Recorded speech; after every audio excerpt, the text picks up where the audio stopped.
So what's up? How did it go? We got something really good. So yeah. What happened? We just put down the space bar and some special. Amigos de SP, bienvenidos a este podcast, el mejor espacio para el sector automotor en Colombia. Hoy con un invitado muy especial, estamos como siempre con José Klopatowski. No sin antes recordarles que nos sigan en todas nuestras redes, @SP_Network, para que puedan estar pendientes de todo nuestro contenido. Pero se lo doy paso a usted porque usted debe presentar a este invitado con el que seguramente vamos a compartir muchas historias, mucho conocimiento y mucho automovilismo, mucha adrenalina. José. Totalmente, buenas tardes, noches, días a todos ustedes donde nos estén viendo y siguiendo. Realmente, pues, primero que todo, pues es un amigo entrañable de muchísimos años atrás, pero segundo es una gran figura de nuestro deporte, una persona que tiene un background, una trayectoria fantástica en el automovilismo colombiano, el empresariado y todo. Y ustedes, pues, probablemente ya se están imaginando quién es, pero les voy a dar primerazo, Mauricio Narváez. Muy buenas tardes, muchas gracias por la invitación. Sí, Mauricio. Y muy agradecido. Y usted, José, fue un buen ejemplo para mí. Usted fue campeón nacional en Colombia y yo lo vi corriendo a usted y ganándole al Ganso Garzón, entre otras cosas, ¿no? Pero en puntos. Pero muchas gracias, realmente sí me siento honrado conversar con usted. Y estoy contento, estoy listo para ver en qué le puedo contestar y colaborar. José, yo le robaré un minuto para que usted, entendemos que este tiene un público demasiado efímero en edades, alcanzamos gente muy joven, gente que ya tiene unos años más, que nos cuentes quién es Mauricio y por qué es tan representativo y tan importante para el automovilismo nacional. A ver, yo le puedo decir como dos o tres títulos así, ganador 2 carreras de Daytona en el IMSA, wow. Ganador de las 12 horas de Sebring, cuarto puesto en las 24 horas de Le Mans, año 83, si no me equivoco. Correcto. Es decir, eso a grandes rasgos, pasando un poco por toda su vida. Pero Mauricio, es decir, yo no lo conocía de chiquito. Mauricio tiene un background todavía más inédito. ¿sí? Mauricio se va, por supuesto, un bogotano de toda la alcurnia del mundo, ¿sí? Y Mauricio tienen una cantidad de nexos con Inglaterra y usted se va muy joven, bachiller del Gimnasio Moderno, si no me equivoco. Sí, estuve en el Gimnasio Moderno. ¿Y sobrevivió? No, yo venía del Nueva Granada, estuve en el Gimnasio Moderno donde conocí maravillosa gente, todavía siguen siendo amigos míos, pero creo que solamente logré estar unos 6 meses porque se requería una disciplina importantísima y yo en ese momento no la tenía. ¿Y dónde se fue a exhibir su indisciplina? Después de eso me volvieron a recibir en Nueva Granada y finalmente acabé en un colegio que se llamaba Abraham Lincoln, también, que fue principiado por la señora Henderson, que era la directora del Nueva Granada. Y en el Gimnasio Moderno, pues obviamente que había muy buena disciplina y es un maravilloso colegio, maravilloso. Pero usted aparece en Inglaterra, Mauricio. Su familia tiene un pie en Inglaterra, en Londres. Es que cuando yo me gradué finalmente de la Abraham Lincoln, que me dijeron, mire, señor de Narváez, lo vamos a dejar graduar, porque si no usted no lo aguantamos más. Se va a envejecer aquí, entonces le vamos a dar el sombrero y no sé qué. Y bueno, me gradué y me fui a trabajar a los Llanos Orientales, en un sitio que se llama San Martín, cerca a Villavicencio. ¿Y en qué? Me fui a sembrar yuca. Y la yuca se la comieron las hormigas. Así. Es que no me quedó nada.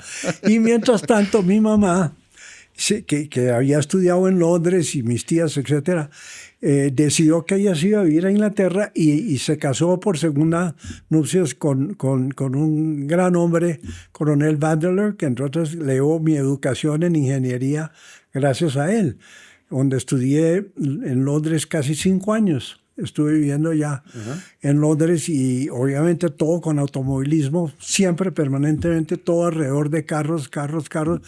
Y qué mejor sitio que estar que en Inglaterra, ¿no? Claro. ¿Y por qué nace esa afición por los carros, Mauricio? ¿De dónde nace esa vena? Eso nace porque en el fondo mi mamá y mi papá también eran muy aficionados a los carros y tenían buenos carros.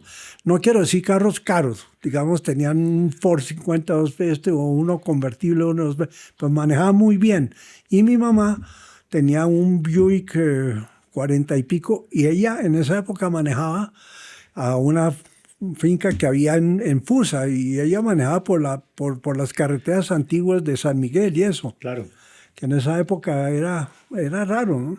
Pero a ver, Mauricio, usted se sale del colegio y se va a la agricultura, ¿sí? Y se mete en la ingeniería y termina en la agricultura, pues, en el campo. Sí. Porque usted es un tipo mucho más De acuerdo. flores, matas, bueno, verduras, todas esas cosas. Pero vamos por partes. Quiero contarle una cosa antes de eso, que tal vez se lo debió mencionar. En una época había unas carreras de caballo y había unas apuestas que se llamaban 5 y 6. Claro, el 5 y 6, Bueno. el hipódromo de techo. Entonces, con una amiga, Tistis Madero, hermana de nuestro amigo Madero, nos ganamos un 6, una cosa así. Entonces fuimos y cobramos y nos dividimos la plata. Con eso me compré un Ford 40. Upa. Y- Colepato. No, sí, tenía de acuerdo. Y era un flat, un 8 Sí, claro, flat, un 8 flat. Sí. con esta directa. Y, Se lo llaman como el 1000 tornillos, o no sé, algo así. ¿Sí? Exactamente. Motor endemoniado. Y ese carro era una maravilla. Y después de que me echaron del gimnasio moderno, entonces con un amigo común, Roy Chacón, la idea era que cuando salieran a recreo a las 10 de la mañana, entonces yo arrancaba por la carrera octava o novena, de un lado al otro del colegio, con los silenciadores, con los tubos directos, para que lo vieran a uno. Obviamente yo no estaba estudiando, ellos estaban estudiando.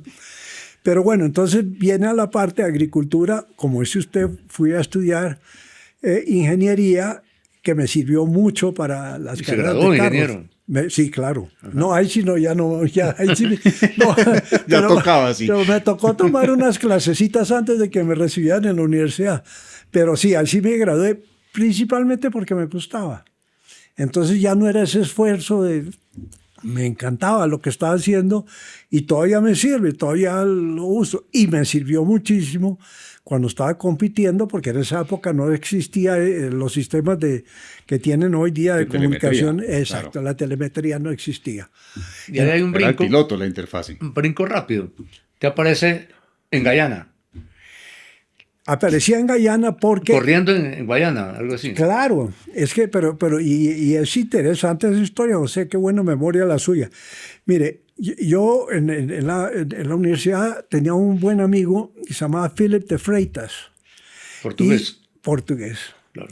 Y me presentó a su prima hermana, Elizabeth Baldwin de Freitas, Ajá. con la cual me casé hace 57 años. Y todo el mundo dice que es gracias a ella, pero a mí nadie me dice nada. Todo el mundo le dice la santa y eso, y yo no, como si no tuviera nada que ver. Pero bueno, de todas maneras,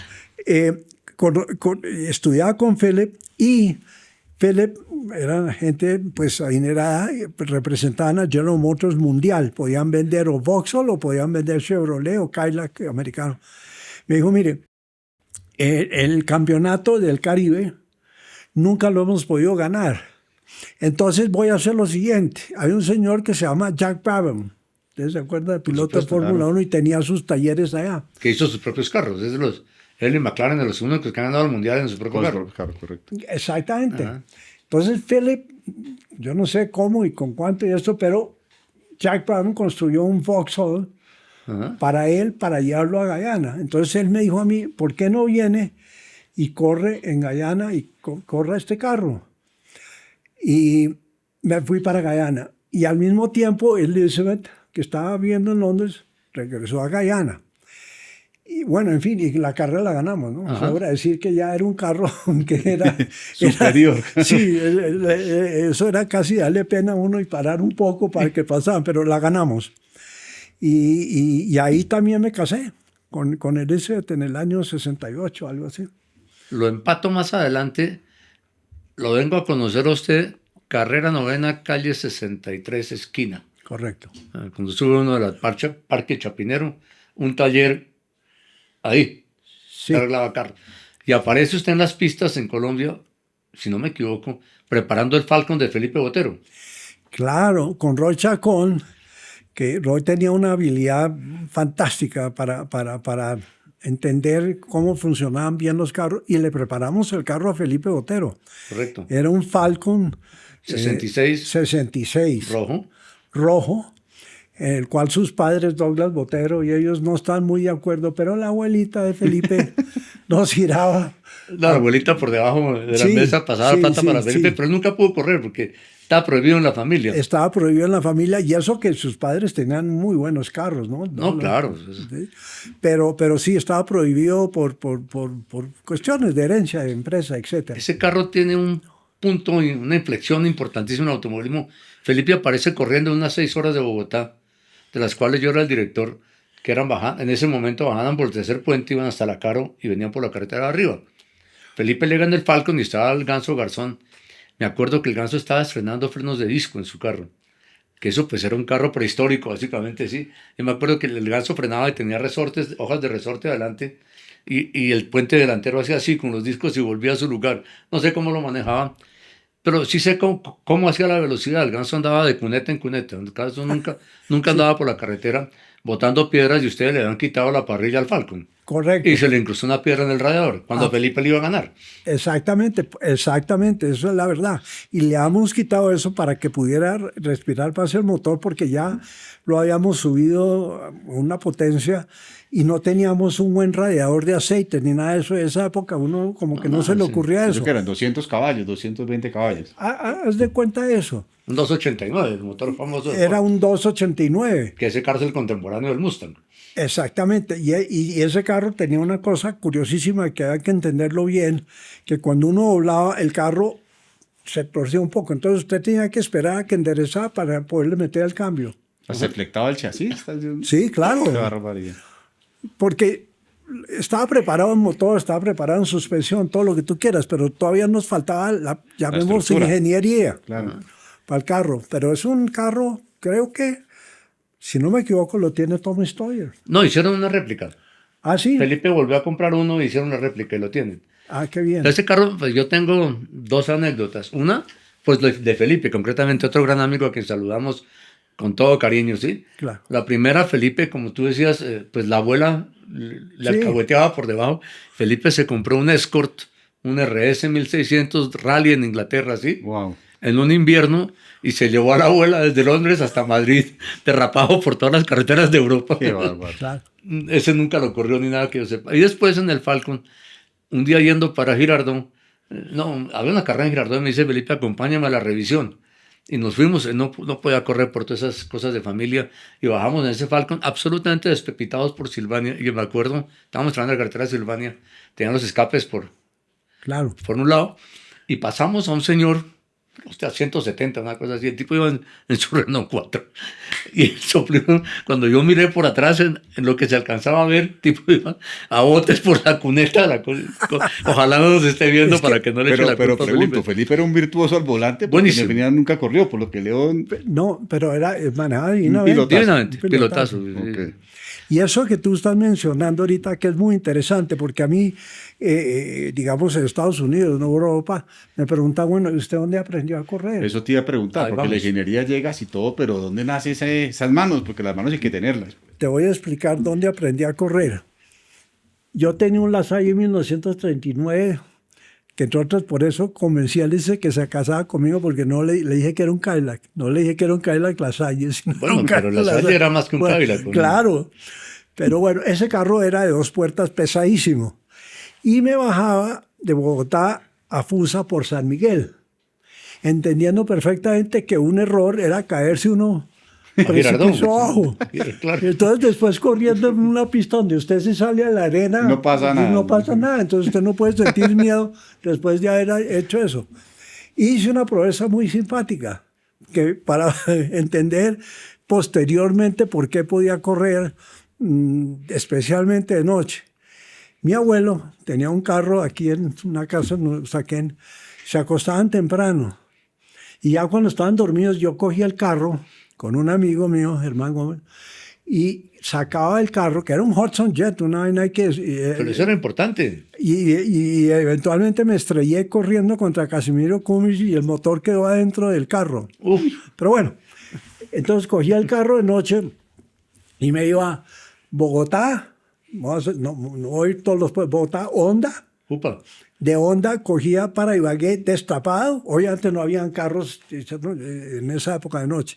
Me iba de Honda a Ibagué, de Ibagué a Girardot, Bogotá y guardaba el carro. Y Qué no se locura. a las 5 o 6 de la mañana. ¿Cuánto Y no tiempo se era daban este cuenta. recorrido, Mauricio? ¿Ah? ¿Cuánto te gastabas en eso? Pues toda la noche. 8 horas, 9 horas, pero Dándole. lo hacía. Lo hacía. Y mi papá un día llegó un viernes con una camioneta Chevrolet con llantas nuevas de Collanta. No sé qué. Entonces me dijo, mire, mijo, le compré las llantas. Y le dije, ¿me prestas el carro este fin de semana? Pero no le dije que con el carro me iba a ir hasta Hacer el circuito. Girardot. Bueno, entonces me fui, no sé qué. El lunes por la mañana me despertó y me dijo, me robaron. Le dije, ¿cómo así? Me dijo, las llantas están listas. Y yo había comprado llantas nuevas, las llantas están listas, camine, mijito. Le dije, no, eso fui yo. Pero esas llantas las gastaba uno, imagínese. Saltando un poquito del taller, pues eso fue transitorio, ¿sí? Apareces corriendo en Estados Unidos, básicamente, ¿no? Sí, Porque pues prepararon los carros de la Fórmula 2 europea en el taller con Jorge Cortés, cacharrearon ahí un poco, pero bueno, aparecen dos cosas importantes, las flores, un floricultor muy importante, Mauricio, sí. y luego apareces corriendo en Estados Unidos.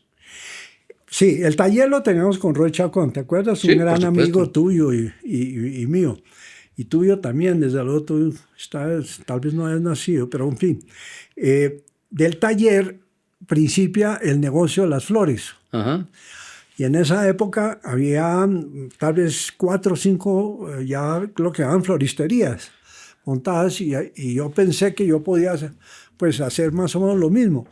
Entonces fui donde un amigo, pariente Emilio Pisano de Brigal, le propuse y él me dijo, hagamos un estudio de factibilidad con Peñalosa y Fadul. Ajá. Que eran unos economistas increíbles, Peñalosa, el padre Del candidato. del candidato. Y decimos entrar a las flores. Y invitamos a mi hermano Pedro, porque él se había graduado de agricultura en Luisiana y principiamos a sembrar las flores. Con eso principiamos, yo vendía las flores, entonces me fui a vivir a Miami. Y ya principió a entrar una plata y ahí fue cuando dije, yo quiero correr aquí, afuera. No por menospreciar lo que se estaba haciendo aquí, porque me había fascinado haber corrido por carretera abierta, pues cerrada, como corrían anteriormente. Pero entonces ya ahí conocí a Alberto Naón, curiosamente, que era amigo de Camilo Mutis. Ajá, que tenía un Porsche. Que tenía un Porsche. Por eso, de alguna manera, inclusive cuando la primera vez que corrí en Sebring, en el 75, Camilo iba a correr también, pero no se montó nunca en el carro. Yo no sé qué pasó. Pero de todas maneras, ahí principia ya la historia de... Pero, bueno, no sé si fue antes o después de Estados Unidos, pero usted tiene cierta adicción por los barrancos y los precipicios, ¿no? Es O que, favor, bien, porque fue a correr a Tolemaida en un Camaro ¿se acuerdan? y cogió de la base aérea y cayó casi a la carretera central. Claro, es que, mire, me volqué de adelante por encima así, no hacia los lados. No de medio lado. Sí. Se nos vino por encima. Inclusive Wow. vi el Nevado del Tolima, vi el Nevado de Ruiz en un momento dado que estaba pegándole a la esta para que se disparara los extinguidores. Pero un carro, yo sabía que la construcción de ese carro fue un NASCAR Sí, de Alberto Naón, con el cual lo compré para correr en Cali exacto. contra Cuchilla Londoño Que tenía el otro Garcés. Camaro, exacto. Yo Sí. tenía el Cortina Lotus en ese momento. Y Juan Manuel Holguín, otro gran amigo de todos estos tiempos, trajo un Chevrolet Nova. Que acabó entre la sala Sí. de una casa de un señor. Pasó derecho en un parqueadero, se metió y Juan Manuel quedó debajo era un parqueadero de canecas. Y eso seguían cayendo canecas y canecas dentro del Sí. carro. Eso fue bastante complicado, pero bueno. Y el susto de Juan Manuel fue cuando un señor se le acercó y le dijo, oiga, ¿y no hay nadie bajo el carro? ¡Qué horror! Pero eso ya estabas corriendo en Estados Unidos cuando traen el Sí, Camaro. sí. Ya habían empezado ya con una onda. Sí, ya está corriendo allá. ¿Y en pues, qué empiezas en Estados Unidos? ¿Cuál es el carro con el que comienzas a correr y en qué categoría? La categoría más pequeña siempre era la GTU, que es Correcto. Gritty Under. La U es por debajo de 2 litros y medio. que era la cosa más incómoda y la cosa más desagradable porque se la pasa uno mirando para atrás. Claro, correr entre los espejos. Exacto, porque uno tiene, pues obviamente que los de allá atrás tienen la vía y uno tiene que tener cuidado porque uno sabe que posteriormente eso le va a pasar a uno, que usted no puede estar pensando que si el de adelante está consciente o no. Y especialmente más de noche a 380 Claro, kilómetros. hay que pasar. Usted no puede pensar si un tipo se va a equivocar o no. Ese era un 2.5. Sí. Era con Alberto, que Alberto tenía un taller llamado European Auto Parts en Miami, Correcto. si no me equivoco, y Alberto después se retira de las carreras, pero estuvo mucho tiempo y tiene otro nexo con Colombia. Termina siendo como el abogado, el apoderado, no sé si ahora, de Juan Pablo Montoya. Con el hijo, yo creo que Con el hijo sí, y Alberto sí, también, sí, se dedicaron a sí. estudiar Derecho ambos. Ellos eran cubanos exiliados y era gente muy preparada. Lo que pasa es que en ese momento, principiando de cero, él montó un taller, porque también era aficionado, lo manejaba muy bien, entre otras cosas. Sí. Y montan ese taller y ahí fue donde el Camaro era de ellos. Ellos lo corrían en Sebring también. Eso desapareció ahí. Ese carro desapareció después en Cádiz. Y era un carro rapidísimo. Yo me acuerdo que, no sé si te acuerdas de otro amigo, José Fulladosa, Claro. que en ese momento era gerente de vehículos del Pacífico y Delpa en Y también Cali. los Subaru. Y él patrocinó un libro que yo escribí que se llama Vivido las carreras. Exactamente. Ojalá escriba más. Entonces, pues sí, porque... Sí, falta la nueva versión. Sí. Estamos de acuerdo. Y con Fulladosa. Entonces Fulladosa era el gerente de Videlpa y me dijo, traiga el carro y lo guarda acá, el Camaro. Entonces yo tenía el Camaro ahí. Y una noche estaba parado, la noche antes de la carrera, al lado del carro. Yo no conocía a Ricardo Cuchilla ni a Garcés. Entonces llegaron a ver el carro y yo estaba parado ahí, no saludaron nada. Dijeron, no, mañana no lo almorzamos. Me acuerdo, eso no, es aquí, carajo. Todavía están corriendo y no han llegado todavía. Les di durísimo a los dos, porque realmente sí era un carro también, por fuera no era tan lindo como los que tenían ellos, pero lo que tenía el motor y todo. Los fierros estaban completos, sí. Mauricio, empieza la escalada Porsche, 2.5, Daytona, Sebring, las carreras un poco domésticas, digamos, alrededor de Miami, ¿no? Pero pronto pasaste al 3 litros, ¿no? Porque es que... Claro, es que lo que pasa es que o usted subía o se quedaba ahí y no iba a hacer nunca nada. Entonces necesitaba escalar a un carro más potente, a un carro más fuerte, y obviamente lo primero que uno hacía era convertir ese motor en 3 litros. Con la misma base, el mismo chasis, exactamente igual. Sí, obviamente mejoraba uno un poco los frenos, etcétera, etcétera. Pero sí era el mismo chasis, era la misma carrocería. Entonces, y de los 3 litros, pues entonces, ahí principio a conocer lo que llama uno los ídolos de uno. Gente que uno respeta muchísimo, que eran unos pilotazos superiores como era Peter Gregg, Hurley Haywood, Derek Bell, en fin. Y era gente que uno no veía al momento de poder conversar con ellos y logré volverme amigo de ellos y correr con ellos. Porque yo corrí con Derek Bell, digamos, en Sudáfrica, en Kyalami, y ganamos la categoría.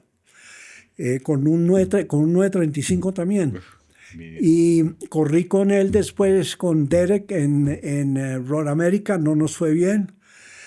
Y luego corrí con Hurley Haywood en Daytona y ganamos. Yo creo que entre Haywood y Derek Bell hay por lo menos 10 títulos entre las 24 horas de Daytona y Le Mans. Claro. Bell la ganó, creo que 5 veces o 6 Porque veces. Haywood también se ha ganado Daytona como 6 veces. Una cosa Sí, así. No, Haywood, fuera de Richard Petty, Haywood tenía más victorias en Daytona.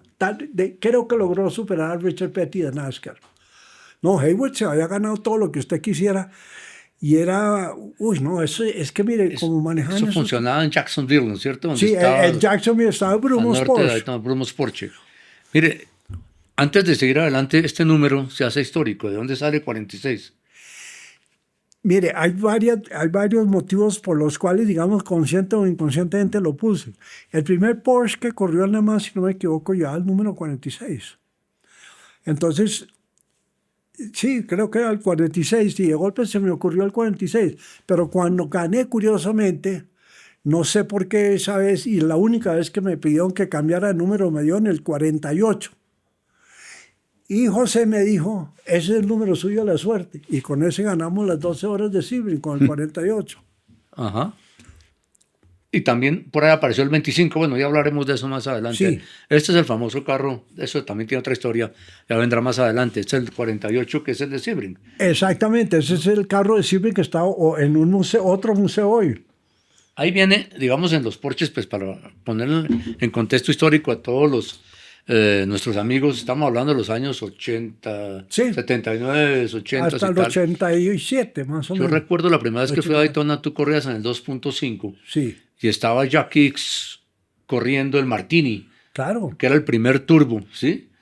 Que tenía los números reflectivos en la puerta con el número 1. Impresionante, sí. Impresionante. Y había un par de gringos, dos equipos gringos que eran absolutamente kamikazes, ¿sí? Te ponían todo el turbo del mundo para alcanzar el carro Daniel a la fábrica. Guys. Daniel Guys de Interscope. Sí. Y había otro que eran los carros 0 y 00.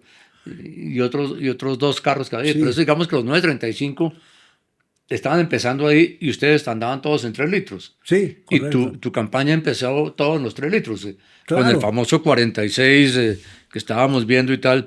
Y ahí se ganan muchas carreras, pues varias carreras. Claro.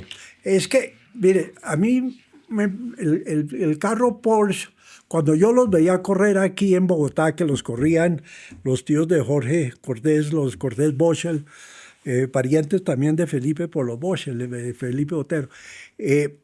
Hombre, no los creía tanto, creía tal vez más en los Triumph, en los TR3, TR2, en fin, etcétera, etcétera, porque la forma del Porsche no me parecía muy atractiva, hasta que entendí la ingeniería tan fantástica. Y el único carro que corría en Estados Unidos que no fue Porsche fue el March 82G, ese también es de Red Lobster, y corrí con Bobby Rahal, y quedamos de segundo en las 12 horas. Y te voy a decir por qué no ganamos.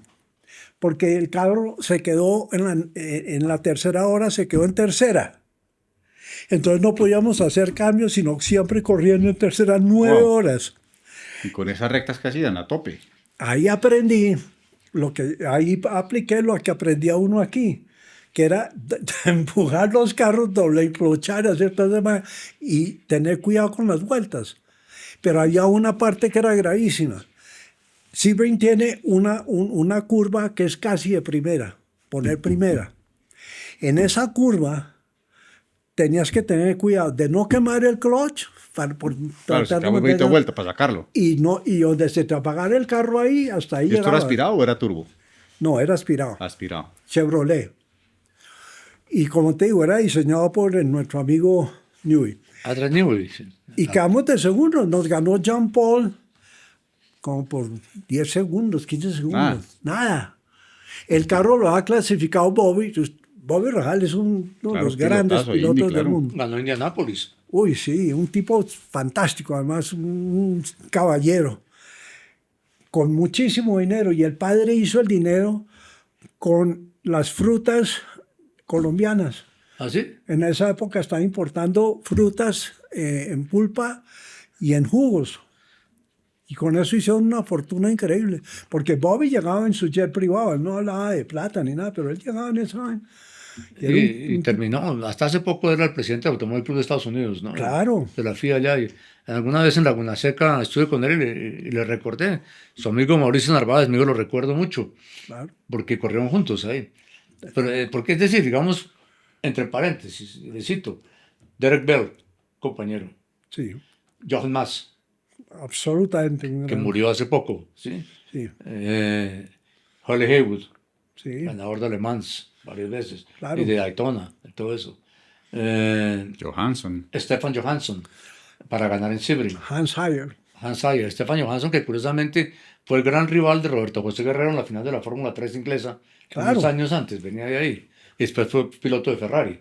Exacto, y del famoso Mercedes-Benz con Shaken Stance, ese 4 puertas rojo, con las lámparas. Ah, sí, sí, Claro. el AMG. Ese es la AMG, lo manejaba Heyer y Shaken Stance. Ajá. A ver, otros pilotos así Con Peter Gregg no se le va a correr, no, con él no. Con No. Pescarolo tampoco compartiste equipo más no carro. ¿Con quién? Con Pescarolo. No, No, compartíamos equipo, Equipo no carro. con Pescarolo y Ludwig. Sí. Y ellos, pero no carro. Carro compartí con Derek Bell, con Hurley Haywood, con toda esta gente, con Bobby Rahal, con todo. y Giampiero Moretti también. Uy. Que ahí se arma una amistad increíble y aparece el 935. Es que Moretti, Momo, Era- Moretti es Momo. Momo, exacto. Moretti, Momo quiere decir Moretti Monza. ¿Por qué? Él quería correr carros y su padre un hombre riquísimo, dueño de una farmacéutica, no sé qué, y le dijo, si usted corre, fuera. Chao, mi amigo. Lo mismo con Pablo Varila, los espaguetis Varila. Sí, sí, Ahora sí, te sí. cuento esa historia. Entonces Moretti dice, no, yo voy a correr, no me importa heredar o no heredar. Su papá tiene una fábrica de carros, había unos Fiat preparados llamados Morettis. Sí. Y entonces principia y dice, ¿cómo los voy a llamar? Voy a correr mi primera carrera en Monza. Y me llamo Moretti, entonces puso Momo. Para aclarar, Momo es una de las marcas de accesorios Ahí está, de mira el timón. automovilismo pues, y automóviles A más través de importantes, ¿no? esa amistad, ustedes como Juan Manuel Holguín fueron representantes de Momo en Colombia y con Álvaro Narváez. Claro, claro. De ahí tengo yo ese regalo, ese timón de Ferrari, de Es un Fórmula timón 1. de Ferrari. Yo Exacto. tengo timones que utilizó Mario Andretti cuando le estaban construyendo los carros para Indianápolis, los mock cars. O sea, tienen un hueco con un tornillo y una tuerca. Moretti me decía, mire, esto era de Andretti y tengo unos timones firmados por Giampiero en el metal. Tengo buenos recuerdos. Moretti conmigo fue una persona excepcional. Cerrando el capítulo de los 3 litros, en los 3 litros te ganas una carrera del Paul Revere de Daytona, ¿sí? Sí, claro. Por la noche, que son Sí. 250 millas. Sí. Y otra carrera importante en... Con ese carro ganamos Mid-Ohio, con uno igual de David Coward, ganamos Mid-Ohio y gané 2 veces las 6 horas de Yaguarcocha. Ah, bueno, ese carro, eso sí fue famoso que vino. Y allá tenían el gran ídolo Fernando Madera, que vino a correr con su hijo no hace mucho a Tocancipá. Y pues llegó Mauricio y le pegó una paseada increíble. Casi salió en hombros de toda la prensa de Ecuador, sí, como Sí, el gran héroe de Yaguarcocha, que era la pista larga en ese momento. es Claro, que, 10 claro, kilómetros. era por la pista larga. Y le cuento cómo le gané a Fernando. Fernando, un pilotazo de primera. Además tenía un Porsche representando por una firma de gaseosas impresionante y era un Kramer. Entonces, Kramer, sí. la primera vez que le gané, Kramer, un famoso preparador de Porsches. antes de Reinhold, ¿no? Claro, Los claro. primeros de Reinhold, primeros carros eran de Kramer. Y él los compró. De todas maneras, entonces fui y le gané. Entonces me dijeron, eso fue suerte. Lo esperamos otra vez, diga cuando. Punto. Ustedes me traen el carro, ustedes me traen todo. Yo vengo, sí. Y paro en Cali para hacer una carrera en Cali, que la gané también, porque imagínense, corriendo contra bicicletas no iba a ganar. En Marco Fidel Suárez se llamaba, ¿Es la base aérea?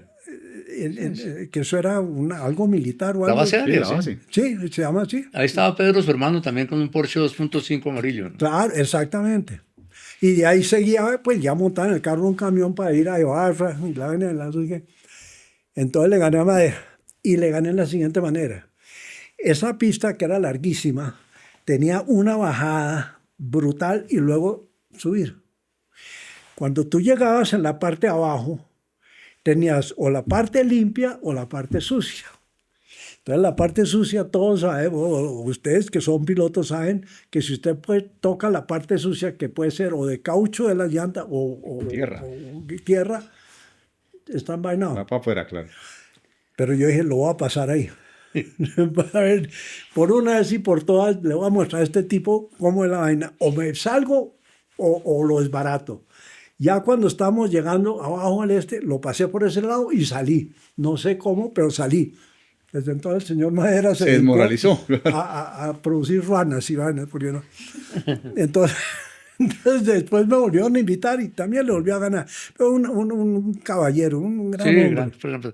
Ahí hay un momento, una inflexión, una conexión súper importante que es cuando aparece Reinhold Joest. Sí. Reinhold Joest es piloto profesional, llegó en Le Mans segundo con el Porsche 936, que tenía una nomenclatura rara junto con Jack Hicks o con Derek Bell. Sí, sí, con Hicks. Con Hicks, pues, de ese calibre, y se dedicó a preparar carros y tenía su equipo. Claro. y ahí empiezas a correr a través de Moretti, yo creo que fue la conexión, no sé. No, te voy a contar cómo conocí yo a Reinhold. Reinhold ya había ganado las 24 horas con Volker Merle, con Stommelen y alguien más. Bueno, pero él se dio cuenta que él le iba mejor construyendo Qué o manejando. preparando carros que manejando. Y yo lo conocí en la siguiente manera, es curiosísimo. Eran las 24 horas de Daytona. Después supe que en una curva interna, detrás de los pits, de los paddocks, Reinhold me estaba tomando tiempo, porque le pareció que estaba manejando yo muy Constante. constante, muy parejo. De golpe se apareció un señor, amigo de mi papá caleño, que se llama Henry Eder, de Cali. Estaba con un americano petrolero, un multimillonario de Nueva York, y Eder me saludó muy amablemente, me presentó al americano, que era el amigo de Joesto. Y yo dije, yo esta oportunidad no la voy a perder. Y le dije, oiga, deje de manejar con usted en su equipo. Me dijo, le propongo una cosa, lo espero en Hockenheim y hacemos una prueba. Y si yo veo que usted puede hacer lo que yo quiero que usted haga en esa pista, usted puede manejar conmigo. Tiene que traer plata, pero puede manejar. Y además, le quiero decir que yo lo he estado observando usted allá adentro, manejando. Bueno, fui a Hockenheim por la pista corta, obvio. Y manejé un Porsche famosísimo, un negrino. Y ese Porsche, ese carro sí que es famoso. Y pasé. Bueno, listo, usted puede manejar. Entonces, en 1980 entramos con el 935, que ahí sí le puse mi nombre. Ahí el ego sí funcionó. Entonces, corrí con Kemper Miller y un piloto de prueba de la Porsche. No recuerdo bien ahorita el nombre. Y el carro, lamentablemente, como a las 4 de la mañana se incendió. Entonces no pudimos seguir. Pero eso fue el principio de Reinhold, que lo conocí de esa manera, por la amistad del americano y de Eder de Cali. Ahí nace, pues Reinhold también arranca como preparador, pues después ya hablaremos de eso, gana Le Mans con el 956, se gana 12 veces las 24 horas de Le Mans, hizo todo el equipo Audi con los motores diésel, Claro. todo el equipo Opel para el DTM, ¿sí? En fin, se dedicó a eso y pues es uno de los más famosos preparadores de carros, junto con Kramer y con el otros Claro. alemanes que había, no me acuerdo cómo había. Y pues ahí viene una asociación, ya estamos hablando de la era turbo. Sí, 935, que era el 934 ya con los turbocargadores, con la carrocería larga, ¿sí? exactamente. Como esta carrocería, ¿sí? Caja de 4 cambios. Exacto. ¿sí? Y yo tuve la oportunidad de manejar ese carro en Daytona Claro. por una gentil invitación suya, además a riesgo de Joest y tuyo y de unas vueltas en Daytona antes de la carrera del 4 de julio. Claro, claro. O sea, hay fotografías suyas en el Sí, banco. por ahí las tenemos. Obviamente que yo le dije, porque Reinhold me pregunta, pero ¿cómo así que sí puede manejarlo? Le dije, es campeón nacional en Colombia. Bueno, entonces vea. Y pues a mí nunca nadie me dijo nada de cómo era eso, pues yo cogí el Porsche, bueno, eso aceleraba como los demonios, imagínense ustedes lo que era ese carro, eso ese fue el año 81. Sí, más o menos. Y llegué al Peralte y pues hice el error de todo el mundo, así que es como seguir cruzando, ¿no? Sí. Y en el Peralte uno tiene que poner la dirección hacia afuera para apoyar el carro contra, y apenas llegué allá y el carro bajó un carril, me quedé en ese carril, nunca volví a tratar de subir. Yo me acuerdo de eso, claro, es lo normal. Es que además cuando usted llega ahí a tope, parece una pared. Claro, eso Claro, tiene es 30 y muy- algo grados. Yo di una 30 y vuelta pico con de gra- Harley Haywood en un Porsche. Ajá. Es que a uno le dicen que si se estrella se quede ahí, lo rescatan a uno por el otro lado, porque si se baja del carro se rueda. No, Se claro. cae. Y fuera de eso, pues en esa época no había chicane en la parte de atrás No, de Daytona. no, ni Eso Eso en era la derecho el Vans. óvalo. Eso era flatado, sí, puro óvalo, sí. Había el exacto. interior, pero eso Sí, se claro, el hacía... infield después de los pits, el de siempre. No, Ese sí, el infield sí, sí, pero el infield sí, pero, Sí, pero digo, la parte del óvalo de atrás, la recta sí era completa. era completa, claro, como Le Mans. a fondo. Una vez que le metieron las chicanas, 2 chicanas en Le Mans, se volvió carrera de nena. Eso sí, sí. Claro que sí, porque antes usted salía y hasta Claro. el otro lado su papá me vio pasar y llevó a mi esposa y le dice por allá entre el bosque No, es para que- ver pasar los Es carros. que una noche, sí, en unas 24 horas de Le Mans, ¿no? Tal vez cuando estaba en el Newman, pues había a la gente que vive sobre la recta, pues les da unos pases porque pues son residentes, ¿no? Claro.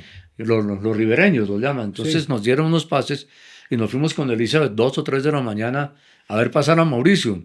Pues sí lo vimos pasar, pero nunca supimos cuál era. Claro. Porque uno oye en la recta alemán ¿A cuánto pasaba, Mauricio? 380, 380. Eso era constante. Ah, sí. 380. Yo un día le pregunté a Reinhold, que al estilo colombiano, le dije, tengo que cuidar el carro un poquito y me gané una vaciada. Me dijo, mire, señor, desde un principio usted va a lo que está instruido para que vaya. Y si se rompe el carro, se rompió. Pero usted no va a cuidar nada, cuídese usted más bien. Pero el carro no se cuida. Yo creo que esa recta alemán que se llama Mulsanne tiene 7 kilómetros, algo así, ¿sí? Exactamente. Algo así. Yo creo que Es casi 7, 6, es casi- 8, 6. para mí sería lo más angustioso que tendría como piloto en un carro, porque uno sentado a 380 por hora, recto, bueno, al final tiene un brinco, pero recto, ¿sí? Tiene por lo menos un minuto para pensar qué se le puede caer a este carro. No, claro. Y todos tornillitos de 10 milímetros, 8 milímetros, guaynaditos Bristol, la Oye, carrocería de El cartulina. tráfico, ese diferencial de velocidad con los... El qué tráfico angustia. es la cosa más horrible, pero De noche. Pues. precisamente lo que está diciendo José le pasó a Harold Gross, que fue la única vez que no pude correr. Harold, en uno de 35, salió a practicar. Que eso va a 320 al final de la recta, de todas formas. Sí, claro. Sí, claro.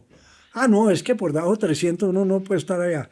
Entonces, yo no sé si fue culpa de Harold o fue culpa de los ingenieros y cogieron y la letra de atrás la pusieron mal.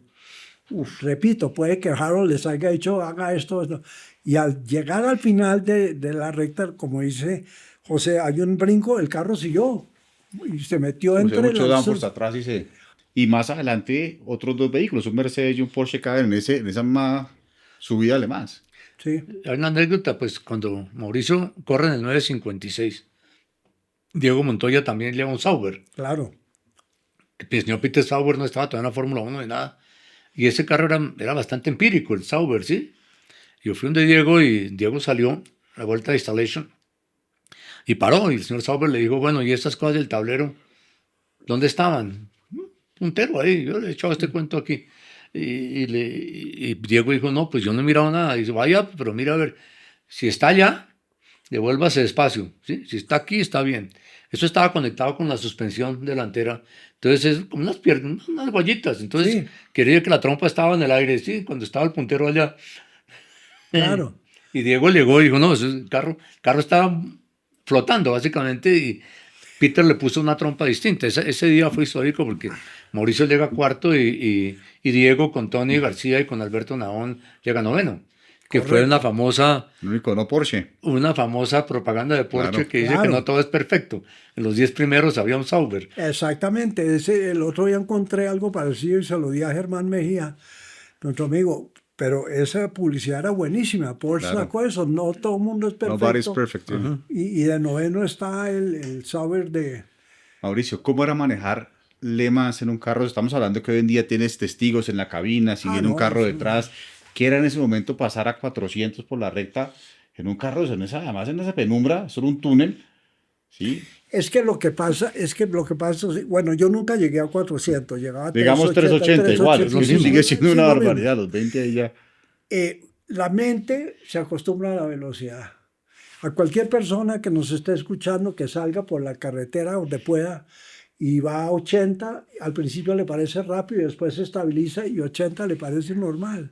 Lo mismo pasa a 380 kilómetros, excepto que cuando tú sales de los mixtos adentro de Le Mans para coger la recta, tú te aseguras. Me vuelvo a gustar, claro. Es lo primero que usted hace sin mirar para abajo, ¿no? Porque Claro. si usted agacha la cabeza y la levante, pues ya está, No queda nada, de acuerdo. está en otro mundo. Eso y la soledad. Eso es terrible. Porque en Le Mans en esa época no teníamos radios. No, Ni había alcance de los radios porque, No. pues, digamos, de Mulsanne a los pits puede haber unos 4 kilómetros lineales, una cosa así. claro. Puede entrar. Y entonces en Mulsanne hay una curva de 90 grados donde termina la recta, Claro. Sí, que es muy famosa, donde todo el mundo tiene que parar y ahí tenían los banderolos. sí. Entonces había un teléfono de magneto que desde el pit Claro. le decían, sáquele a No, Mauricio sí, el dato. no. Entonces le avisaban a Mauricio pit y todo eso, sí. Desde No, ahí. y era ¿Cuántas vueltas daban por turno ahí, Mauricio? ¿Cuánto duraba un 50 turno tuyo? minutos. Eso tenían de gasolina. Y ahí, sí, y entonces ahí está el problema. Ahí está parte del ejercicio de la responsabilidad tan brutal de que si usted se pasa una vuelta, se No va del llega. otro lado. Claro. Entonces, si usted se va del otro lado, usted se baja del carro y se viene a pie a Bogotá. Porque donde lo encuentren. Lo matan, claro. Claro. Entonces, había que tener un cuidado. Eso era es impresionante. Lástima que uno no pueda realmente transmitir todas esas sensaciones y todo, aunque parece que ya están desarrollando técnica en que en los teléfonos tú puedas sentir Correcto. ciertas velocidades, etc. Pero la responsabilidad es brutal. Ahora, imagínate, tú te bajas a 380 kilómetros por la recta y vas a llegar a una curva de segunda. Vas de sexta, ¿se acuerda? Ahora le cuento una historia con José. Te bajas era más manejo que esto, ¿no? No, en H. Entonces, Piñones rectos. Todo. Claro. Claro, como tenía que ser. pero imagínese usted de 380 bajarse de sexta a segunda de una vez. Mejor dicho, dinamita Eso volaba. para arriba. Sí. Una vez de noche se me paralizó el brazo. Esto ya no me obedecía. Entré a pits para tanquear y allá no hay afán de cambiar de piloto porque usted tanquea de acuerdo a la gasolina que te está dando la organización. Y es por gravedad, no es Es cosa por rápida. gravedad. Y es para todo el mundo, porque ahí se mide cuánto puedes consumir y muchos han fallado en las últimas 2 vueltas, se quedan sin gasolina. Entonces uno cambia despacio. Entonces me bajé con la mano y me acuerdo que José me dijo, no se va a dejar poner cortisona en la mano. Me decía José, no se va a dejar poner cortisona. Bueno, entonces me llevaron a donde estaba el camión de medicina, era Porsche, que ahí podían mantener un piloto si era gravísimo el accidente. Bueno, entré. Entonces del brazo y la vaina, entonces estaban los médicos ahí. Llega un tipo o un médico y me pone una crema y una gasa. Yo, estos pendejos que están, la gente está, ¿qué me está echando? Y encima de esa gasa, otro poco de gelatina o yo no sé qué, otra gasa, me lograron y me principió a funcionar la mano. Bueno, vaya a correr. Y además de una vez le vamos a dar esto para que vaya tomando medida que está corriendo. Y entonces me lo mejoraron, pero a base de ungüentos y vainas, nada de inyecciones, ni pepas, ni vainas de eso. Increíble. Hay 2 puntos que son, digamos, los más conocidos de todos. Ganar las 12 horas de Sebring y cuarto, el Le Mans. ¿Sí? Sí. Es que Eso resume todo, ¿no? Eso resume todo porque, pues sí, se ganaron otras carreras y se hicieron No, otras pues cosas. claro. Sebring es 1984, Sí. que se gana en este carro. Que este carro tiene una historia increíble, porque este carro no estaba previsto. Esto fue después de Le Mans. Sí, claro. No estaba previsto para correr, un carro que estaba en el museo. Claro que estaba en un museo, estaba guardado, lo tenía Reinhold, y cuando yo se lo pedí para correr, me dijo, mire, usted se chifló, porque ya están los prototipos. Entonces ahí fue cuando yo le dije a Reinhold, mire, es tan fuerte ese 900, la pista de Sebring es complicadísima, Sí, además es durísima. Entonces yo le dije, mire, los prototipos para mí todavía no están listos. Y ese 935 le aguanta lo que usted quiera, porque yo he corrido 8 años. 8 veces, imagínese. Entonces me dijo, bueno, le voy a mandar el carro, voy a llevarme unos 5 ingenieros, pues no son mecánicos, son ingenieros. Voy yo y le voy a llevar 2 pilotos de Fórmula 1 para que le ayuden. Es increíble. El día anterior, la clasificación estaba lloviendo. Y hay una foto donde se ven los charcos. Yo dije, a mí, en Sebring no importa en qué posición estás para arrancar. Ahora te explico por qué. Entonces, clasifiqué el carro de 16avo. Pero antes de pasar la meta ya estábamos en quinto, porque yo arranqué. ¿Por qué? Porque Sebring, a la arrancada se hace en una curva de U. Tiene la U y luego la recta. En la recta está la arrancada. Y si tú has corrido ahí, las veces que yo corrí, tú sabes porque antes no había radio, hoy día te dicen verde o lo que sea. No había radio, pero tú sabías que apenas veía un poquitico de movimiento, ya habían dado la bandera verde de acá. Y, Claro. y los nuevos no sabían. Entonces tú, ¡frum! Desde ya atrás. cuando cruzabas, ya estabas adelante. Y esta infidelidad, Eso era con mis amigos David Coward y Kemper Miller. Y ese también es un March, no es un Porsche. no es un Porsche. Estoy de acuerdo. Ese carro yo lo destruí después de una foto que te mostré a ti por culpa de un turbo. Bueno, de todas maneras, en la primera carrera que yo me gané en Estados Unidos, me la gané con David Coward en un RSR y creo que Juan Pablo debía tener unos 5 años, no tenía más, cuando gané esa carrera en el 78, 79, algo así. Ajá. Y con David, y ahí me volví amigo de David, y luego con Kemper, y con Kemper sí corrí Le Mans 2 veces. David era dueño de unos restaurantes llamados Red El Lobster. padre, y Morrison's Cafeteria y Red Lobster eran del padre. Por eso el de- carro tiene los colores de la langosta. Exactamente. Ajá. exacto. Y ese Las carro es tenazas, diseñado todo. por Adrian Newey, Sí, también. que estaba en esa época pues, haciendo todas sus cosas en Pero Estados ese Unidos. ya era el chasis 3 o no sé qué. Con el de Bobby sí era el 001. Ajá. Que eso lo rematan y lo venden en unos precios absurdos. Y pasemos a esta foto. Pero explica cuál es Mauricio ahí, para Sí. que la gente la tenga. Ahí pueden ver ustedes, a verla, la volvemos a enfocar. El carro amarillo, ¿sí? 1, 2, 3, 4, el quinto de la fila, ¿sí? Sí. Es el Newman 956 en la arrancada de Le Mans de 1983. Vas tú ahí. Sí, voy yo. Yo arranqué el carro, esas son las primeras vueltas, las primeras 3 o 4 Y vueltas. volviendo a la pregunta, ¿manejabas solamente 50 minutos o podías seguir? ¿Repostabas? No, yo muchas veces hice 2 y 3 turnos de noche. Es que mire, el ejercicio era el siguiente. Si está lloviendo, o esto maneja un europeo, que está acostumbrado desde Al agua, niño claro. al agua, la nieve, lo que sea. Si hace calor, maneja un latinoamericano. Entonces, y de noche, a mí me fascinaba, por lo que te conté que yo manejaba por las carreteras de acá de noche.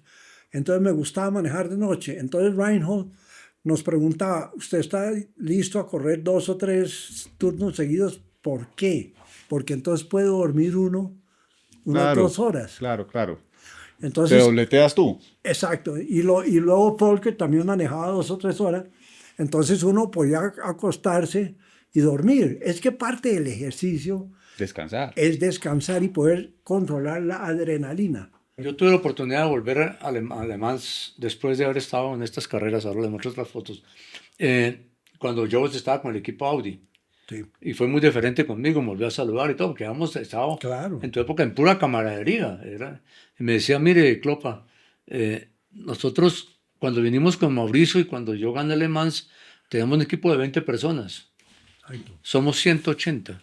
¿Y cómo era el tema? Pregunto aquí por encima como piloto, ¿cómo era el tema del setup del carro? ¿Cómo hacían todo esto? Porque no tenían data. No había nada. ¿Cómo cuadraban el carro con pura información de un piloto? ¿Tomaban un piloto base o cómo era? Eso era un piloto, mire, había 2 sistemas diferentes. Uno, un piloto que llamaban el rabbit, el conejo, que ese era la persona que era para andar más rápido. La liebre. La liebre, exactamente. Entonces Reinhold le decía a uno, no vaya a dárselas de liebre, usted sabe hacer esto, usted me pasa a mí con décimas de segundo por diferencia en vuelta de 10 o 11 kilómetros. Pero si hay que andar rápido, entonces lo va a hacer Volker Merrill, no lo va a hacer usted. Yo podía hacerlo, pero la misión es terminar y entregar el carro. Aquí le entrego el carro. Y allá verá qué hacía y qué instrucciones daba Reinhold, o cuánto le podía subir Qué usted a un bárbaro. turbocargador. Pero realmente era la información de los pilotos. Allá no había ninguna ingeniería.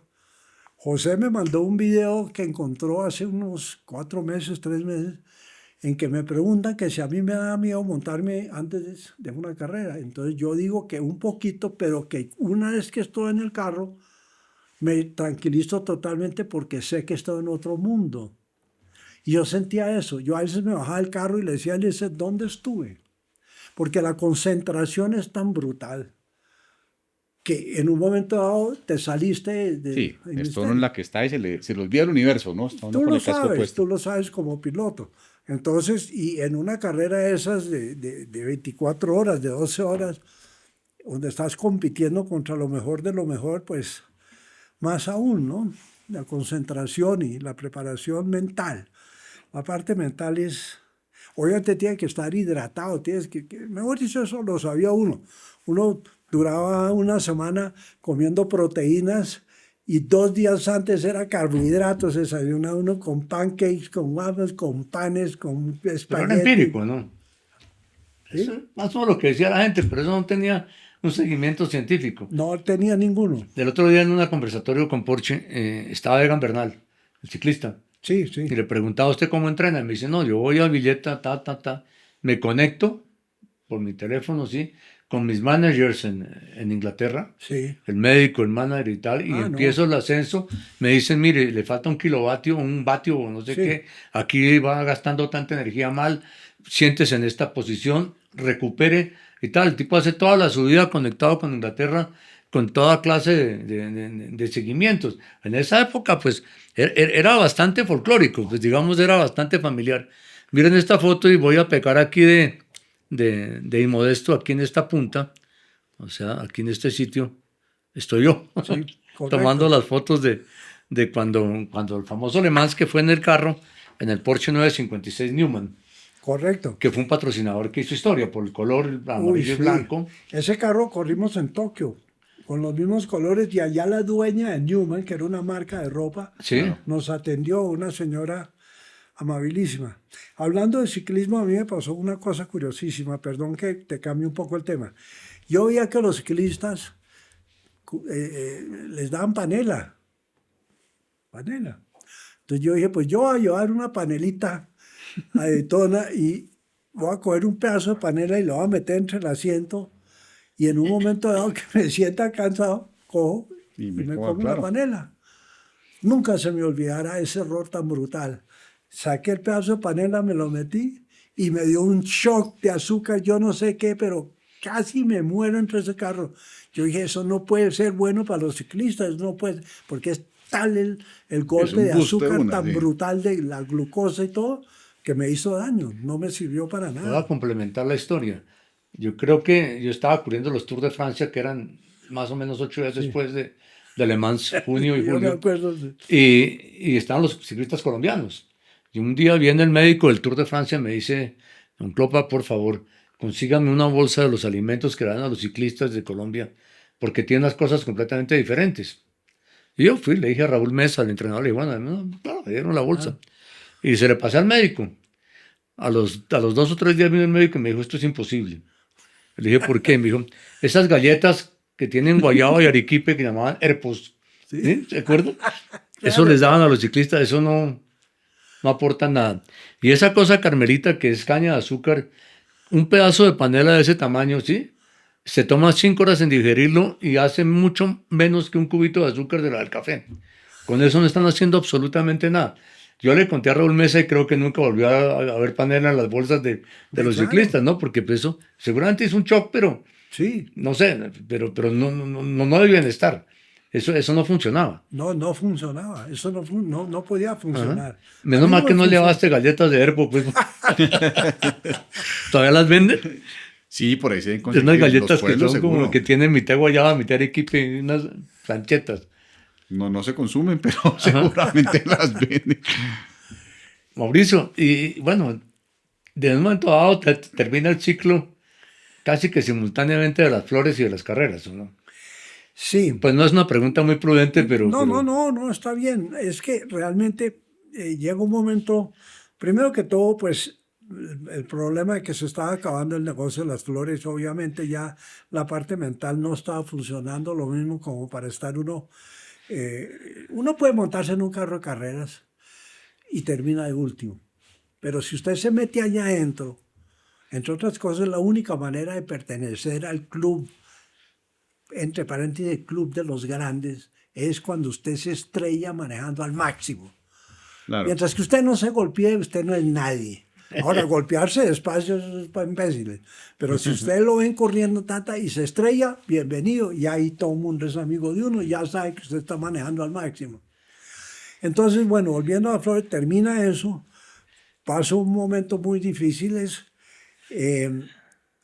Y bueno, dije, me interesaría volver a algo parecido, pero esta vez me voy a meter en lo que estoy hoy día, que es horticultura, que es con frutas, con hortalizas, con quesos, con todo. Tengo como 140. Y sin hormigas. Y las hormigas se comieron mi siembra de yuca en los llanos. Yo creo que hay una constante en toda su vida, ¿sí? Antes, después y ahora, ¿sí? Sí. La música. Ah, no. Es que sin la música yo creo que uno no puede... para mí la música me hace soñar, me hace pensar. Entonces, yo oigo la música por segmentos. Normalmente la gente oye una canción y es una canción. Yo la oigo por segmentos. ¿Qué quiero decir? La escucho, me devuelvo y escucho el piano, me concentro en el piano, la devuelvo, escucho el contrabajo, me devuelvo y luego sí la armo. Pero yo no oigo una canción de un tananazo. Yo sé cuándo va a entrar la guitarra, yo sé cuándo va a entrar el piano, yo sé cuándo va a entrar eso, porque la música es vital. De acuerdo. Eso sí lo ¿Son hemos 2 horas diarias de música, man? Fácilmente Ahora. 2 horas. Ahora, hoy día. Tengo los iPads, me pongo mis audífonos, entonces, y normalmente busco la música por el programa de ustedes, también lo oigo así, por YouTube. Yo no uso Spotify, yo uso YouTube, y ahí encuentro lo que ahorita está haciendo una música electrónica. ¡Wow! Entonces, sí. Pero con canciones antiguas, Cielito Lindo y todo demás. Sí. Entonces, en serio. Mauricio es espectacular la música. Unos equipos espectaculares primero, porque pues música necesita equipo. Claro. De su casa toda la vida, parlantes y grabadoras y todo eso siempre han estado. Los cassettes esos de música pesada que eran metálicos y todas esas cosas. Sí. Yo no tengo vivo ni por una cachetada, pero muchas de las canciones y de los tapes que teníamos en la época, pues que obviamente que Travolta y todo eso es más o menos de esa época, muchas están vigentes hoy. ¿Sí? No, ¿y qué tal las que grabamos Full In and Out? Sí. Esa toda la tengo. No, y también tengo las cintas. Tengo las cintas porque, y hay una que se llama Alemán, que usted me pasó las canciones, y pues son mezclas que Mauricio hace, y se conseguía a los autores y todas esas cosas, y en esa época pues era buscando los discos. Porque, Exacto, es que era increíble. y sin chance de oírlos ni nada, eso era a ojo, ¿no? A ojo. Pero digamos que si hubiera habido otra oportunidad en la vida profesional, usted mínimo sería un DJ, ¿no? Mi hija es parte de lo que ella hace DJ, pero DJ en Ibiza y en Santa Mónica y sitios de esos. Y me hubiera encantado ser DJ. Fantástico, porque es que si usted sabe interpretar con quién está usted sabe qué música poner y cuándo ponerla. Total. A medida que la persona o la gente o los amigos van cambiando de conversación o lo que sea, o han tomado más trago, lo que usted quiera. Entonces usted va cambiando esa música y va llevando eso. Y si pone la música equivocada, entonces se baja el ánimo. Claro. En lugar de subirlo, ¿no? Ajá. Pues, su colección, su discoteca debe ser enorme, ¿no? Un disco duro gigantesco hoy en día, ¿no? Tengo que mostrar, tienen que ir y por favor escucharlos. Y No, lo sí, que sí. dice usted, digamos que tengo muy buenos equipos, pero más que buenos equipos, tengo buenos vecinos. ¿Ah, sí? Sí, porque a veces los cuadros pegan así contra la pared y nadie me dice que bájale a la música, no, porque Ajá. también como que la oyen. Ajá. Porque yo no puedo oír la música pasito. Yo porque tampoco. No, tiene Tengo ese uno problema, tiene que ser duro y en el carro la hago duro. Y Sí, sí. Yo sí. Ahora, los audífonos, pues obviamente son vitales para poder escoger bien. No, pues claro, lo poder uno oír su música Exacto. sin estorbar, ¿no? Exacto, sin estorbar.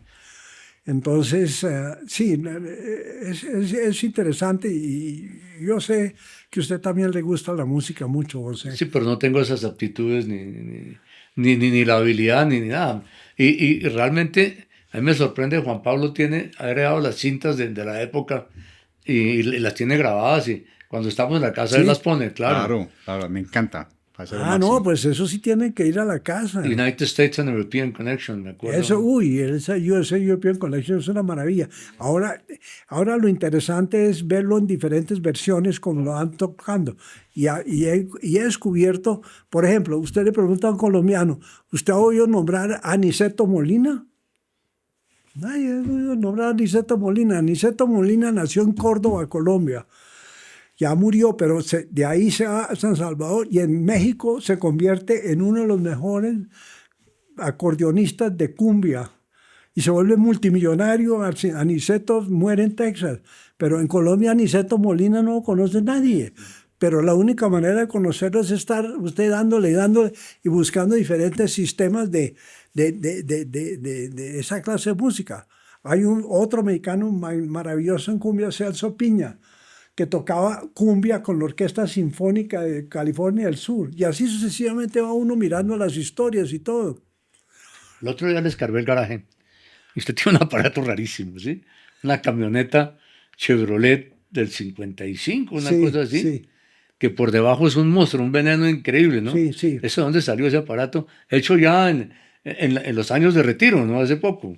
Claro, ese carro ¿Por qué o qué? resultó, estaba para la venta, entonces lo conseguí y estaba original, o sea, ese se ha podido sacar placas azules, pero la idea, Es una Nomad 55, ¿no? no, era una Carrier 55. Una Carrier 55. Que la usaban, aquí le quitaban la parte de atrás y le ponían ventanas cuando no se Sí, podían sí, traer. ajá. Esta estaba completa. Pero entonces decidí meterle su buen motor. ¿Y qué le metió? A ver, Es un full race, tiene para que vean la goma. un 390 Stroker Chevrolet, Ajá. que el carro me lo armó Enrique Leighton. Sí. Y tiene, mejor dicho, es un full race para cuarto milla. Obviamente que puede subirlo uno poniendo turbocargador o inyector o lo que sea, pero la camioneta es rapidísima. Rapidísima. Y además le pedí a Enrique que le pusiera el botoncito para uno acelerar como loco y que le salga humo y todos los vecinos fascinados. Y entonces queda marcada la calle hasta el otro lado. Todavía hacemos shows de esos. Bueno, no voy a citar las edades, pero Claro. por encima de los 80 sigue usted quemando caucho. 84, ya voy por 85, ahora en mayo. Pues muy bien vividos, Mauricio. No, lo mismo que usted. Con los mejores recuerdos y con una familia espectacular, porque pues tiene su hija Lisa, que es brillante también. Lisa, Ella hace cosas de terapias. Wellness, y ella es un coach, health coach y de wellness, y le ha ido muy bien, especialmente en Europa, en Inglaterra y en Turquía y en todos esos sitios. Ella va con su manera de enseñar tranquilidad y demostrar cómo respirar bien y todo. Y en tiempos así sobrantes es DJ. Y va a Ibiza y en Londres también y todo eso. ¿Y Julio Mario? Julio Mario está trabajando conmigo. Ajá. Julio Mario, curiosamente, ya lo puedo contar porque ya es una realidad, pero mañana salen 19 toneladas de brócoli para el Japón.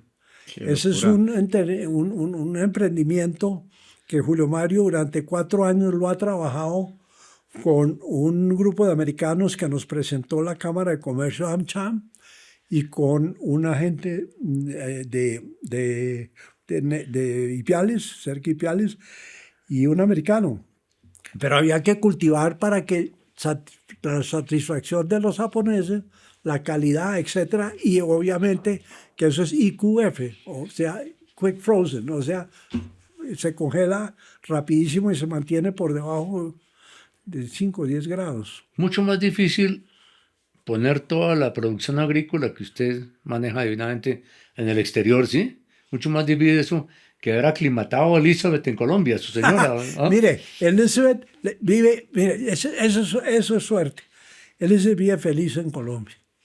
Toda la vida le ha funcionado. Es más, un día, cuando el señor Escobar le dio por bombardear todo el país y toda la vaina, yo le dije, vámonos a ir a Londres. Y ella me contestó, usted se va y me escribe desde Londres, yo de Colombia no voy.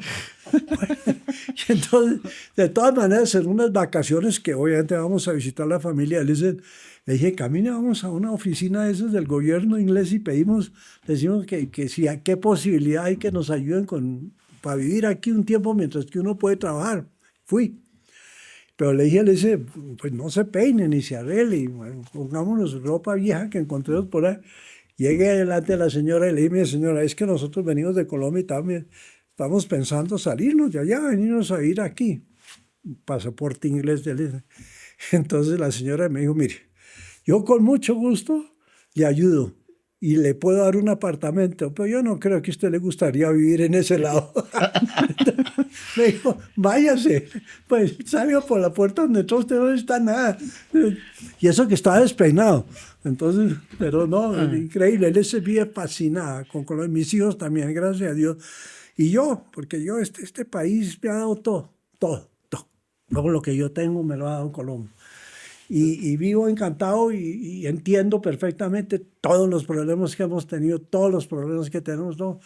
Y Colombia sigue para adelante. Colombia es fascinante. Y agrícola, mira, yo estuve presidente de la Comisión Agroindustrial de la Cámara de Comercio de Estados Unidos 2 años. Y ahí me di cuenta lo que es Colombia en producción agrícola, la cantidad de agua que nosotros tenemos, que la gente cada día es más consciente de cuidar el medio ambiente. Realmente el campesino es una maravilla. El campesino colombiano que arranca con las uñas, que casi no tiene buenas ayudas, ahora sí se están juntando, ahora sacan muy buenas producciones, ya saben empacar, ya saben no utilizar ciertos fungicidas, etcétera, y sacan pues nosotros, pues miren lo que pueden comprar en las grandes superficies y todo eso es producido por pequeños agricultores. Mauricio, pues nos está acabando el tiempo, pero yo quiero voltear la carta, ¿sí? Juan Pablo, pues que es de otra generación, ¿sí? Es igualmente tuerca, por supuesto, piloto y todas las cosas. ¿Qué opinas de todo esto? No haberlo podido vivir, yo lo conozco la historia porque con papá lo he podido, lo he oído la música, he visto los videos, he estado muy cerca de todo. Me habría encantado poder estar ahí porque creo que ese era el automovilismo, ¿verdad? Por eso preguntaba cuál era ese Porsche, cuál era esa carrera, porque creo que ahorita, si bien los carros son espectaculares y los pilotos no necesitan nada, pero en ese momento se manejaba. Sí, se manejaba por audacia, por astucia en el volante. Entonces me habría encantado, una admiración absoluta y un agradecimiento enorme por habernos acompañado aquí en SPD, que es una oportunidad que muy pocos tienen. No, pero si lo hago encantado de estar con ustedes, ni más faltaba, cuantas veces quieran. Pues Lo Mauricio, hago. imagínense para nosotros, para los videntes, Sí. los que nos siguen, pues es una charla a través de una gran parte de la historia del automovilismo que pasó por las manos de Mauricio, que dejó también plantadas cosas, no solamente en la agricultura de Colombia, sino en la agricultura de los autódromos de Estados Unidos, porque detrás de usted fueron el Botero Racing Team, estuvo corriendo Jorge Cortés, estuvo corriendo el Cesana. Claro. Mucha gente siguió ese derrotero que usted abrió allá, ¿sí? Y pues realmente, pues en las pistas internacionales, Roberto José Guerrero y usted son casi simultáneos en poner a Colombia en un escenario que no teníamos ni idea. No teníamos ni idea ni que fuera posible. Me acuerdo que me hicimos a correr en Daytona. ¿Cómo es? ¿En Daytona? Sí. ¿Cómo va a ser? Y eso, muy difícil. No, eso está ahí. No, y si uno analiza bien, digamos, las grandes carreras que se ganaron Juan Pablo y se ganaron Roberto José Guerrero, volverse a ganar una carrera es brutal. No, ¿cómo? Claro. Sí. Y las tuyas. Cuarto Le Mans hoy, es una proeza, cuarto Le Mans. Cuarto Le Mans hoy, pues, y además, pues es otro mundo, pues. Pero pues, es decir, ganar Mónaco, 2 veces Indianápolis, Silverstone, Monza, Hockenheim, Daytona varias veces, Daytona aquí, Sebring. Sí. En fin, yo creo que Colombia se ha paseado por los podios más exquisitos, ¿sí? Absolutamente. Y anteriormente también salió gente a correr, por ejemplo, el Ganso Garzón corrió la Panamericana.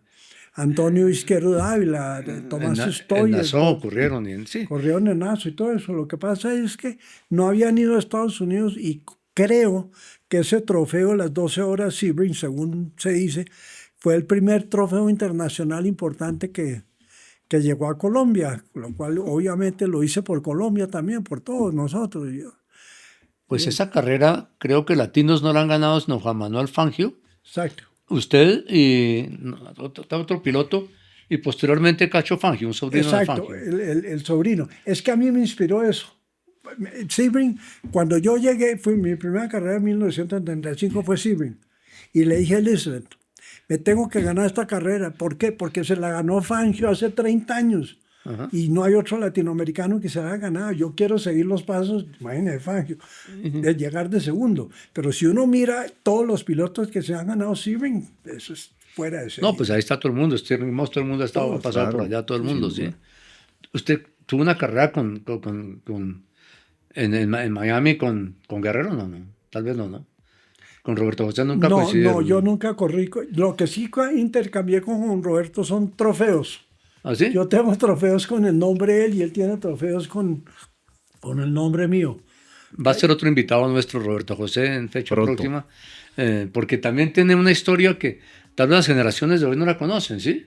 Saben el nombre, tienen el palmarés y tal, pero pues en carne y hueso, como lo hemos tenido hoy con Mauricio, como va a estar con Roberto, pues yo creo que es importante reconstruirlo, Claro. así con términos humanos y coloquiales, no en el trabalenguas de un Bueno, y reportaje. con una sino- ventaja, o sea, es que ustedes estuvieron en la historia. Una cosa es contada por y otra cosa es vivida en. Ajá. Sí, Exacto. ustedes compartieron, estuvieron, manejaste el carro, conoces a Joe, está todo lo que fue esa infraestructura de Mauricio durante los años y eso es espectacular.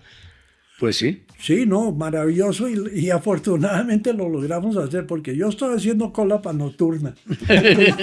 Ya a los 85 años ya. Bueno, Pues Mauricio, mil y mil gracias. no, ni más faltaba usted. No solamente por habernos acompañado, sino por la amistad que hemos tenido de todos estos años, de las familias, de esta tradición que trasciende a los hijos y nietos, sí, a todo lo que hizo por el automovilismo, a todo lo que el país gozó, lo que lo pudo seguir y el ejemplo que usted dio y todo ese tesón y ese, no solamente en las pistas, sino en el trabajo, en el empresariado y todo. Y estar aquí pues dándonos esta clase no solamente de carrera, sino de humanidad y de personalidad y de familia y de todo eso, pues es fantástico y le agradecemos de verdad muchísimo, Mauricio. No, a ustedes la oportunidad de poder hablar tan tranquilo, tan agradable, como estamos conversando, me parece fantástico que ustedes me hayan invitado. Muchas gracias por la compañía. No, Mauricio, el honor es nuestro y ojalá sea agradable para todos ustedes reconstruir estos libros de historia que no se pueden quedar guardados. Y ustedes, señores, que están conectados con nosotros a través de SP Network, no se pueden perder el contenido que viene, no solamente en el podcast, también en el live, las pruebas que estamos haciendo en los carros, los videos especiales con José que hacemos de autos de leyenda, que mostramos piezas únicas que hay en Colombia, porque lo que se viene es espectacular. Sigan nuestras redes, repito, @cpd_network, estén conectados y muchas gracias por seguirnos. So much to live up to.